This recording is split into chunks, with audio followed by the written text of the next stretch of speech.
Assalamualaikum students, I am your instructor Mahwish Imran, and today the topic of my presentation is 7 C's of effective business communication.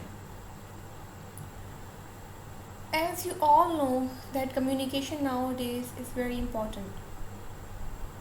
जब भी हम communication की बात करते हैं, communication ना सिर्फ ऑरल होती है बल्कि रिटन फॉर्म में भी होती है। और अगर हम 7 C's of effective business communication की बात करेंगे, इट मीन्स कि ऐसी कम्युनिकेशन होगी जो कि इफ़ेक्टिव होगी और बिज़नेस कम्युनिटी में इस्तेमाल होगी। अब बिज़नेस कम्युनिटी में कम्युनिकेशन कैसी हो सकती है? अगर हम इसको देखें तो डेफिनेटली मेमोज़ हो सकते हैं, मैसेजेस हो सकते हैं, ईमेल्स हो सकती हैं, ठीक है, जिनका मकसद यही होगा कि या तो वो किसी टेंडर को या किसी प्रोजेक्ट के बारे में, स्पेसिफिकेशन के बारे में ऑफ़र करें या उसको एक्सेप्ट करें। So now let's talk about business communication. First of all, what is business communication and especially the communication? The message is said to be effective when the receiver understands the same meaning that the sender was intended to convey. जब हम communication की बात करते हैं और effective communication के sense में इसको लेते हैं तो इट मीन्स कि एक ऐसा मैसेज होता है जो कि सेंडर जो है वो कन्वे करना चाहता है रिसीवर को, और रिसीवर जितनी बार भी इस मैसेज को समझेगा या पढ़ेगा वो उसको एज इट इज़ ही लेगा जैसा कि सेंडर ने इसको कन्वे करने की कोशिश की है। For any communication in business, in order to be effective, it must have 7 qualities. अगर हम बिजनेस कम्युनिकेशन की बात करें और from the point of view of effectiveness की बात करें तो there are 7 qualities of it. And what are these 7 attributes are called 7 C's of effective business communication। और अगर हम इसको देखें तो इसको 7 C's का नाम दिया गया है। C's क्यों कहा जाता है? C के ऊपर अपॉस्ट्रोफी और फिर ऐसे C's इसलिए कहा जाता है कि जितनी क्वालिटीज़ हैं ये सब की सब C से स्टार्ट हुई हैं, इसलिए इनको 7 C's कहा जाता है। और क्योंकि नंबर में 7 है इसलिए 7 C's हो गई हैं इफेक्टिव बिजनेस कम्युनिकेशन के लिए। All these attributes starts with the alphabet C, so are called 7 C's. 7 C's of effective business communication, and these are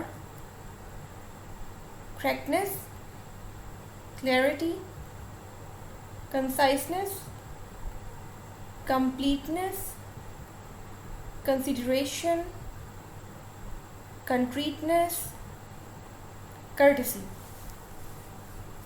So these are the 7 qualities of effective business communication। जिस भी message में ये 7 C's मौजूद होंगे हम कह सकते हैं कि ये इफ़ेक्टिव मैसेज है, क्योंकि ये आपके मीनिंग को सही तौर पे कन्वे कर पाएगा। करेक्टनेस को देख लेते हैं कि करेक्टनेस क्या है और इसको हम कैसे ले सकते हैं। At the time of encoding, encode करने का मतलब ये होता है कि जब आप कोई मैसेज लिखने लगते हैं तो आप उनको उस मैसेज को अपने अल्फाज में एनकोड कर देते हैं, एंटर कर देते हैं। If the encoder has comprehensive knowledge about the decoder of message, it makes the communication and ease. अब इसको अगर पढ़ने वाले को, encoder has comprehensive knowledge about the decoder of message, ठीक है, अब वो ये कहता है कि अगर पढ़ने वाले को सही तौर पे नॉलेज है कि मैसेज में क्या कहा गया है, it makes the communication and ease, तो क्या होगा, कम्युनिकेशन जो है वो हैपन हो जाएगी। The encoder should know the status, knowledge and educational background of the decoder. यहाँ पे 2 टर्म्स यूज़ की गई हैं, एनकोडर और डिकोडर। एनकोडर वो इंसान होगा जो कि मैसेज को लिखेगा और एनक्लोज कर देगा अपनी रिटन फॉर्म में या ऑरल फॉर्म में, और डिकोडर वो होगा जो कि वो इंसान होगा, वो शख्स होगा जो कि उस मैसेज को पढ़ेगा और पढ़ के मीनिंग समझेगा।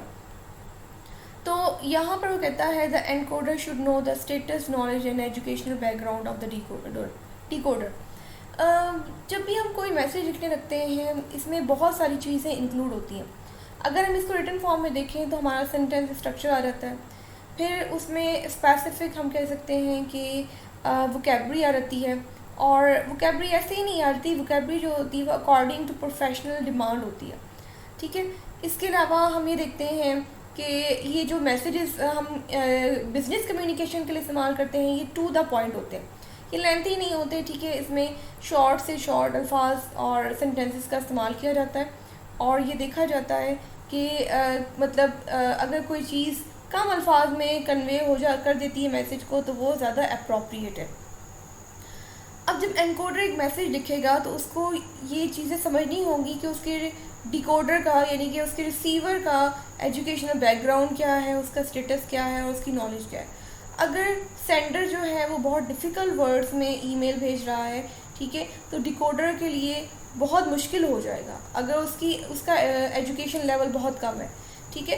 तो जब भी कोई एनकोडर मैसेज डिवाइस करेगा या उसको कन्वे करेगा या उसको सबसे पहले लिखेगा तो उसको ये स्टडी कर लेना चाहिए कि जो उसका रिसीवर है, जो उसका डिकोडर है, उसकी नॉलेज और स्टेटस क्या है। अब यहाँ पे करेक्टनेस को मज़ीद एक्सप्लेन करता है, use the right level of language, ठीक है। राइट लेवल ऑफ लैंग्वेज ये मैंने अभी आपको बताया कि जो लेवल है according to the status and knowledge, educational knowledge of the decoder. Correct use of grammar, spelling and punctuation, ये बहुत इंपॉर्टेंट पॉइंट है क्योंकि अगर ग्रामर नहीं ठीक, स्पेलिंग और पंक्चुएशन में मिस्टेक्स आ रही हैं तो इसमें क्या होगा कि सही तौर पे मैसेज कन्वे नहीं हो पाएगा।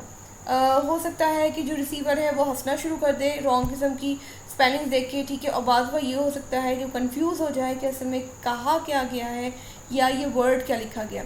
तो इससे क्या होगा कि आपकी कम्युनिकेशन जो है वो सही तौर पर नहीं हो पाती, ठीक है। तो you should be careful while writing, जब भी आप लिखें, ठीक है, आप उसको राइट लेवल ऑफ लैंग्वेज में लिखें और इसके साथ आप ग्रामर, स्पेलिंग और पंक्चुएशन का भी बहुत ज़्यादा ख्याल रखें। Accuracy in स्टेटिंग facts and figures, ये भी बहुत इंपॉर्टेंट है। अगर आप फैक्ट्स और फिगर्स डाल रहे हैं तो उसमें एक्यूरेसी होनी चाहिए। ये नहीं है कि आप कुछ भी लिखना शुरू कर दें और आप कह दें कि ये फैक्ट्स और फिगर्स हैं, क्योंकि जब भी आप कोई मैसेज लिखते हैं कम्युनिकेशन के सेंस में तो आपको इसके लिए वेल प्रिपेयर्ड होना चाहिए, आपको पहले अपना होमवर्क कर लेना चाहिए, ठीक है। अगर आप फैक्ट्स और फिगर्स डाल भी रहे हैं तो वो रियलिटी के बेस पर होने चाहिए। ऐसा नहीं है कि आप जो है कोई भी फैक्ट्स एंड फिगर्स डाल दें और कहें कि ठीक है जो डिकोडर है उसको क्या पता चलेगा, हम जस्ट अपनी वैल्यू बढ़ाने के लिए जो है वो कोई भी फैक्ट या फिगर जो है ऐड कर देते हैं, तो इस तरह नहीं हो सकता, ठीक है। Correctness in message helps in building confidence, ये एक बेसिक आइडिया है कि अगर आपका मैसेज वेल रिटन है, ठीक है, उसमें लेवल ऑफ लैंग्वेज ठीक है, ग्रामर, स्पेलिंग, पंक्चुएशन ठीक है, और इसके अलावा आपने एजुकेशनल बैकग्राउंड और स्टेटस का भी ख्याल रखा हुआ है अपने रिसीवर का, तो क्या होगा कि आपके और जो आपका रिसीवर है, ठीक है, जो आप यानी कि सेंडर और रिसीवर के दरमियान में एक कॉन्फिडेंस का लेवल कायम हो जाता है, क्योंकि वो कहता है कि जो इंफॉर्मेशन प्रोवाइड की गई है, चाहे वो in the form of facts and figures ही क्यों ना हो, तो वो क्या है कि वो एक हम कह सकते हैं कि एक कॉन्फिडेंस की बेस पर जो है वो चीज़ें कन्वे की गई हैं। तो इसलिए correctness is really very important one.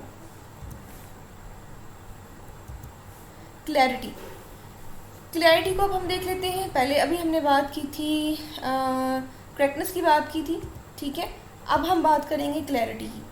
Clarity demands the use of simple language and easy sentence structure in composing the message.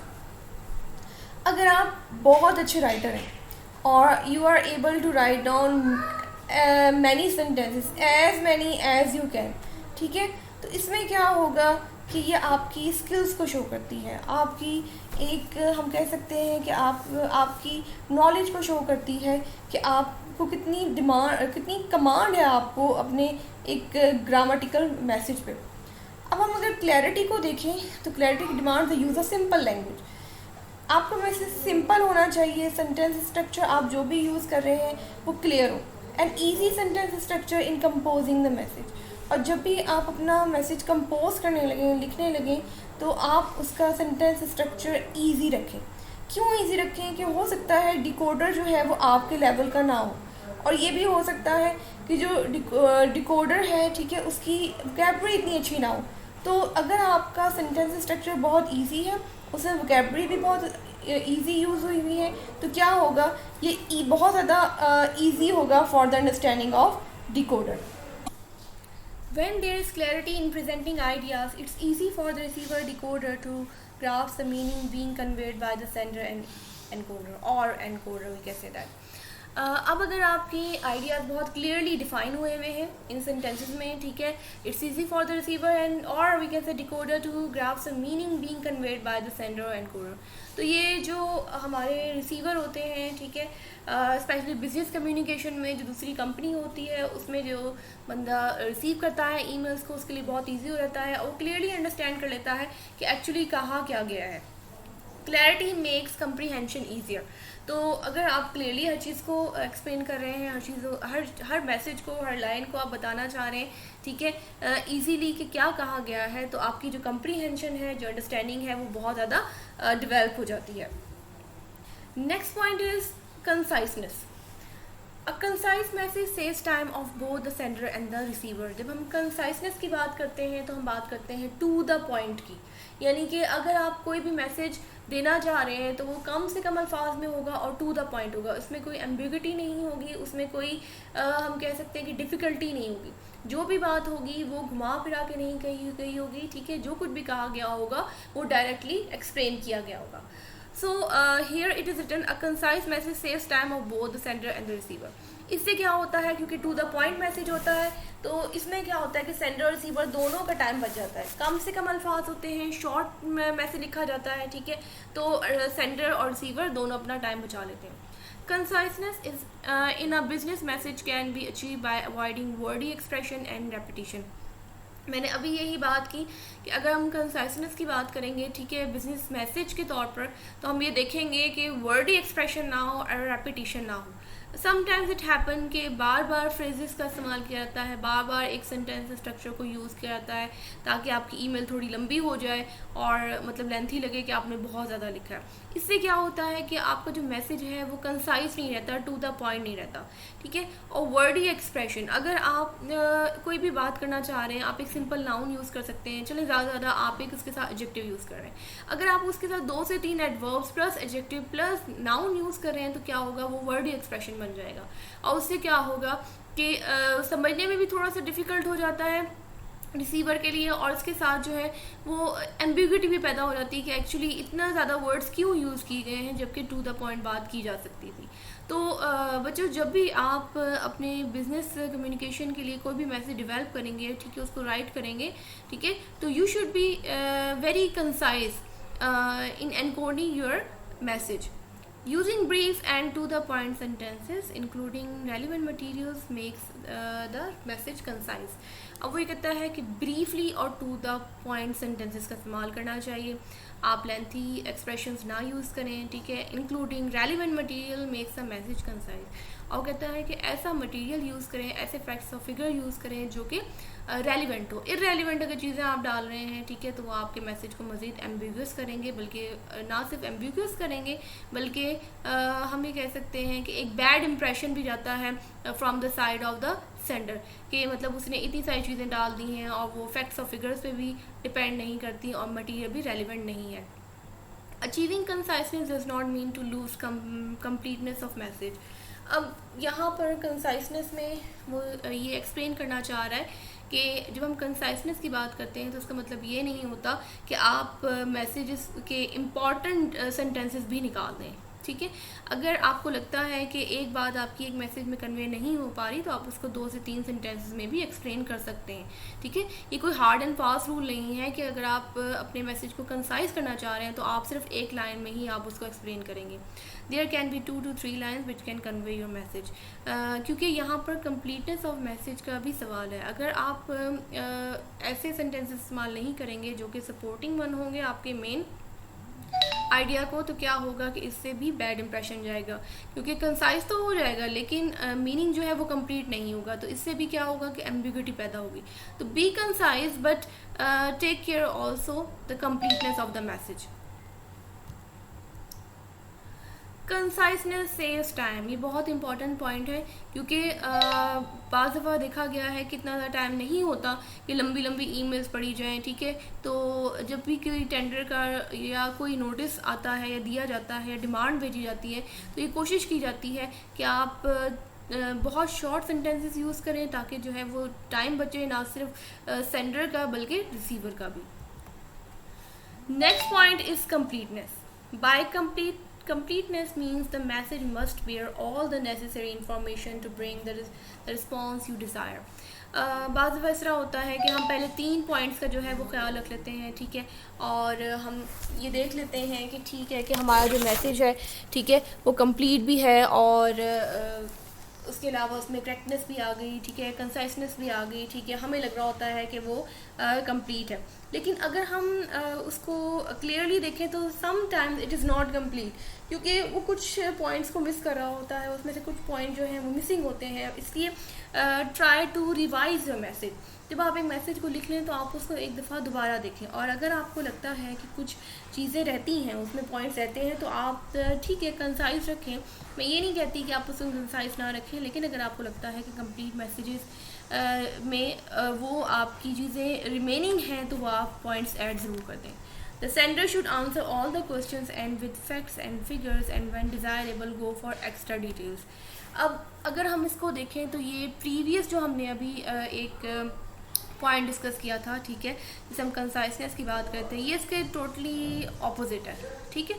अब वो कह रहा था sender should answer all the questions and with facts and figures. अब कहता है कि sender की ये ड्यूटी है कि वो रोज़ तमाम के तमाम क्वेश्चंस का आंसर दे, और इसके साथ साथ फैक्ट्स और फिगर्स को भी इंक्लूड करे।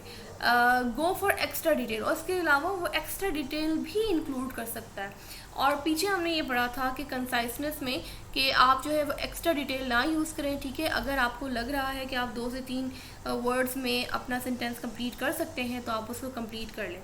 डोंट बी कंफ्यूज, यहाँ पर आपने कंफ्यूज नहीं होना, ठीक है। आपने जो है वो ये ख्याल रखना है कि आप कंसाइज तो रहें, लेकिन अगर आप उसकी कंप्लीटनेस को जो है वो छोड़ देंगे तो फिर प्रॉब्लम क्रिएट हो सकता है। तो आपने बच्चों इस चीज़ को ख्याल रखना है कि आपने इस चीज़ का ज़रूर ख्याल रखना है कि आपका मैसेज कंप्लीट हो हर हाल में। Completeness brings the desired respond, क्योंकि अगर आपका मैसेज हर हाल में कंप्लीट है तो आपका जो डिज़ायर रिस्पॉन्स है, ठीक है, वो ज़रूर आएगा। कंसिडरेशन, हमारा नेक्स्ट पॉइंट जो कि हम अब डिस्कस करेंगे, it is called consideration. Consideration demands to put oneself in the place of receiver while composing a message. बाज़ दफ़ा इस तरह होता है कि कंपनी एक मैसेज राइट डाउन कर देती है, ठीक है, और उसके बाद वो उसको सेंड कर देती है। लेकिन इट्स बेटर कि अगर आप सेंड करने से पहले अपने आप को रिसीवर की प्लेस पर रख के सोच लें कि क्या आपकी लैंग्वेज उसके लिए अप्रोप्रिएट है, क्या आपने कर्टसी वर्ड्स यूज़ किए हैं, या क्या आपने जो है वो एक पॉजिटिव एटीट्यूड शो किया हुआ है for the receiver. It refers to the use of your attitude, emphasize positive, pleasant facts, visualizing readers' problem, desires, emotions and his response. अगर आप अपने आप को रिसीवर की जगह पर रख के देखते हैं, ठीक है, तो इसमें आप जो है वो अपना एटीट्यूड भी चेंज करेंगे, ठीक है. आपको लगेगा कि शायद ये जो लैंग्वेज मैंने यूज़ कर ली बहुत ज़्यादा फॉर्मल तो है, लेकिन ये थोड़ी सी रूड भी है, तो इसमें आप कुछ कर्टसी वर्ड्स यूज़ कर सकते हैं, ठीक है. और इसके साथ क्या होगा कि आपका मैसेज जो है वो प्लेजेंट भी हो जाएगा, साथ साथ पॉजिटिव भी हो जाएगा, ठीक है. इसमें आप ये भी फील करेंगे कि अगर आप एक मैसेज लिख रहे हैं, ठीक है, और वो कंसाइज है, तो कंसाइज है और उसमें तमाम एलिमेंट्स इंक्लूडेड हैं, इसमें कंप्लीटनेस भी इंक्लूडेड है, तो लेकिन फिर भी अगर आपको लगता है कि रीडर की कुछ प्रॉब्लम्स रह जाएंगी इस मैसेज को पढ़ने के बाद, तो आप वो भी एक्स्ट्रा डिटेल्स उसमें शामिल कर दें, ठीक है.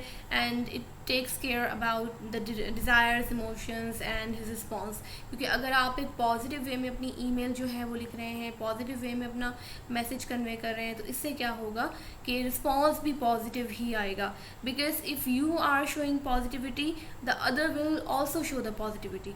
ये नहीं है कि अगर आप थोड़े से रूड हैं और आप एरोगेंसी शो कर रहे हैं अपने मैसेज में, आप थोड़े से ज़्यादा ही फॉर्मल हो गए हैं, तो आप एक्सपेक्ट करें कि आपका जो रिस्पॉन्स है वो बहुत ज़्यादा पॉजिटिव आएगा।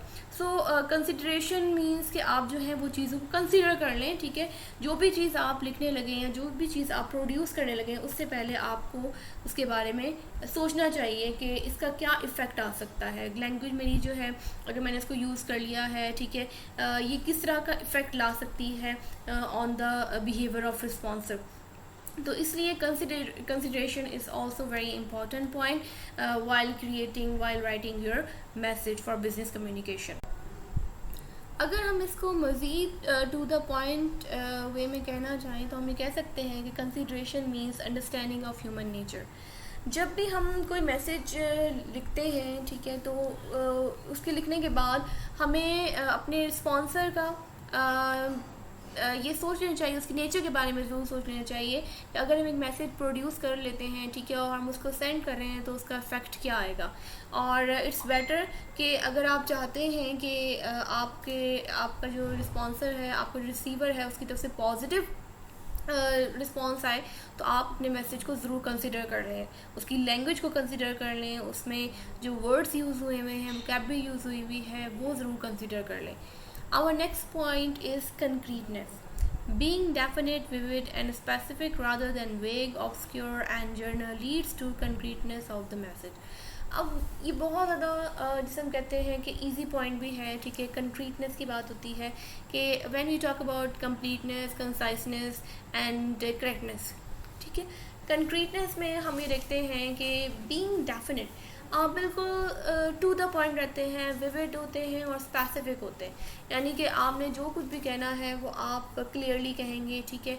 आप उसको मतलब जैसे हम उर्दू में कहते हैं सीधा सीधा आप उसके बारे में बता देते हैं, rather than vague, obscure and general, इस बजाय इसके कि आप अपनी बात जो है वो घुमा फिरा के कहें, ठीक है, obscure मैनर में कहें, ठीक है, कि मेरा मतलब ये नहीं ये है, यानी कि आप इस तरह की लैंग्वेज यूज़ करें जो कि एम्बिग्युइटी क्रिएट करे, ठीक है। तो अगर आप कंक्रीटनेस की बात करते हैं, कंक्रीटनेस ऑफ मैसेज की बात करते हैं, तो आपको ये तमाम की तमाम चीज़ें जैसे वेगनेस है, ऑब्सक्योर है और हम जैसे कहते हैं एम्बिग्युइटी है, इन तमाम चीज़ों को आपको अवॉइड करना चाहिए। Facts and figures being presented in the message should be specific. अभी पहले भी हम ये एक पॉइंट डिस्कस कर चुके थे कि आप अगर अपना मैसेज बिजनेस कम्युनिकेशन के लिए लिख रहे हैं तो उसमें जो फैक्ट्स और फिगर्स होंगे, ठीक है, वो टू द पॉइंट होने चाहिए, यानी कि वो रेलिवेंट होने चाहिए। ऐसा नहीं है कि आपने कोई भी चीज़ पढ़ी है और आप ये सोचते हैं कि ठीक है कि यहाँ पर ये स्पेस खाली है तो हम ये फैक्ट और फिगर डाल के अपनी प्रेजेंटेशन है या हमारा जो एक मतलब मेमो लिखा गया है या जो भी हमारा मैसेज लिखा गया है हम उसमें इजाफा कर सकते हैं। आप टू द पॉइंट रहें, रेलिवेंट रहें, ठीक है, फोकस्ड रहें, स्पेसिफिक रहें। इट्स बेटर कि आप जो चीज़ कन्वे करना चाह रहे हैं वो कन्वे करें बानिस्बत इसके कि आप इधर उधर की बातें करें और टाइम ज़ाया करें। So the next point is that concreteness reinforces confidence, ठीक है। जब आपका मैसेज कंसाइज होगा, करेक्ट होगा, कंप्लीट होगा, ठीक है, उसमें ये सारी चीज़ें होंगी तो क्या होगा कि इससे एक कॉन्फिडेंस लेवल बढ़ता है between the sender and the receiver, ठीक है। और अगेन हम ये बात करते हैं कि रिलेशनशिप बिल्ड होता है between the sender and the receiver, क्योंकि वो कहता है कि कोई भी चीज़ उससे छुपाई नहीं गई है, जो चीज़ भी है वो स्पेसिफिक है, टू द पॉइंट है, ठीक है। जो कहने की कोशिश की गई थी वो कहा गया है और कोई भी ऐसा पॉइंट नहीं है जो कि मिसिंग है और बाद में जो है वो प्रॉब्लम क्रिएट कर सकता है, ठीक है। So when we have completeness and concreteness in our message, so we can have better relationship with our customer, ठीक है। तो इससे क्या होगा कि आपका जो रिलेशनशिप है वो बेटर मैनर में डेवलप हो जाएगा। Okay, so the last point is that the courtesy.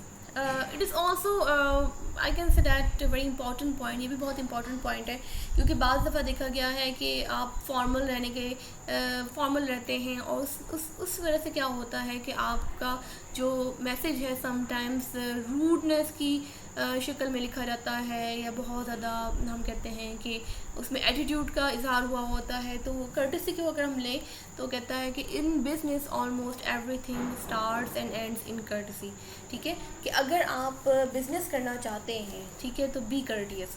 आपने अगर कोई मैसेज लिखना है या अगर आपने ऑरली कोई चीज़ जो है वो कन्वे करनी है तो बी कर्टियस। आपका मैसेज का स्टार्ट और एंडिंग जो भी है वो कर्टसी से होगी। Courtesy means not only thinking about receiver but also valuing his feelings. आपने ना सिर्फ ये सोचना है कि मेरा रिसीवर कौन है, कैसा है, बल्कि ये भी सोचना है कि अगर मैं एक पैसे प्रोड्यूस कर रहा हूँ और एक लैंग्वेज यूज़ कर रहा हूँ उसमें, तो उससे मेरे रिसीवर की फीलिंग्स पर क्या इफ़ेक्ट आ सकता है। क्या अगर मैं ऐसे वर्ड्स यूज़ कर रहा हूँ जो कि थोड़े से फॉर्मल तो हैं बट थोड़े से जिसे हम कहते हैं कि उर्दू में जिसे हम कहते हैं खुश्क वर्ड्स हैं, ठीक है, तो उनका उनका असर क्या जाएगा, ठीक है। क्या हमारा हेल्दी रिलेशनशिप कायम होगा, या हम जिसे कहते हैं कि there could be some problems और मिसअंडरस्टैंडिंग, ठीक है। और हो सकता है कि आप कहना कुछ चाह रहे हो, ठीक है, लेकिन आपके वर्ड्स इतने टू द पॉइंट हों या इतने हार्श हों कि आप वो चीज़ कन्वे ही ना कर पाओ, ठीक है। सो इट्स बेटर कि आप जो है वो कर्टिसी के वर्ड ज़रूर यूज़ करें अपने मैसेज में, ताकि आपका जो बेटर रिलेशनशिप है वो कायम हो सके। Much can be achieved by using polite words and gestures, being appreciative, thoughtful, tactful and showing respect to the receiver, ठीक है। थिंग जो जैसे मैंने अभी आपको बताया कि अगर आप बेटर कम्युनिकेशन चाहते हैं, ठीक है, तो आपके वर्ड्स जो हैं वो पोलाइट होने चाहिए। इसके अलावा आपके gestures being appreciative, thoughtful, tactful and showing respect to the receiver, ठीक है। आप अप्रिशिएट भी करें कि I appreciate your response but this thing is missing etcetera etcetera. तो इस तरह के अगर आप वर्ड्स यूज़ कर रहे हैं और अगर आप रिफ्यूज़ भी कर रहे हैं लेकिन आप कर्टिसी को शो कर रहे हैं, तो ये अच्छा इंप्रेशन जाता है आपके रिसीवर पे। कर्टिसी बिल्ड्स गुडविल, और कर्टसी जो है वो गुडविल लाती है, अच्छी रिलेशनशिप को कायम करती है। कर्टसी स्ट्रेंथ रिलेशंस, और कर्टसी से जो है वो रिलेशंस मजबूत होते हैं, ठीक है। और इससे ये होता है कि जो सेंडर है और रिसीवर है उसमें कॉन्फिडेंस भी क्रिएट होता है। अगरचे आप बाज़ दफ़ा किसी भी चीज़ को जो है वो किसी भी मतलब प्रोडक्ट को अगर आप नहीं मतलब उसको ऑफ़र करना चाह रहे हैं, आप उसको नहीं देना चाह रहे हैं, ठीक है, अगर आप रिफ्यूज़ भी कर्टियस मैनर में करते हैं तो वो उस चीज़ को मतलब इतना ज़्यादा फील नहीं करेगा, ठीक है, और वो उसको नॉर्मल वे मिलेगा। So I have talked about 7 C's of communication, और I hope so that you have understood कि अगर हम 7 C's ऑफ कम्युनिकेशन की बात कर रहे हैं तो why they are too much important. क्योंकि अगर आप अपनी कम्युनिकेशन को, बिज़नेस कम्युनिकेशन को प्लस बिज़नेस रिलेशनशिप को बेटर करना चाहते हैं, तो आपके मैसेजेस में, बिज़नेस मैसेजेस में ये 7 C's ज़रूर होने चाहिए। जब आप इनको इंक्लूड करते हैं तो आपका ना सिर्फ रिलेशनशिप अच्छा बिल्ड होता है, बल्कि आपकी रेपुटेशन भी बहुत अच्छी हो जाती है, और your message will be successful if you are going to include all these 7 C's of effective business communication. I hope so that you have understood the concept of 7 C's of effective business communication, and I hope that in your future writing you will also use these 7 C's, and wish you good luck from my side. Allah Hafiz.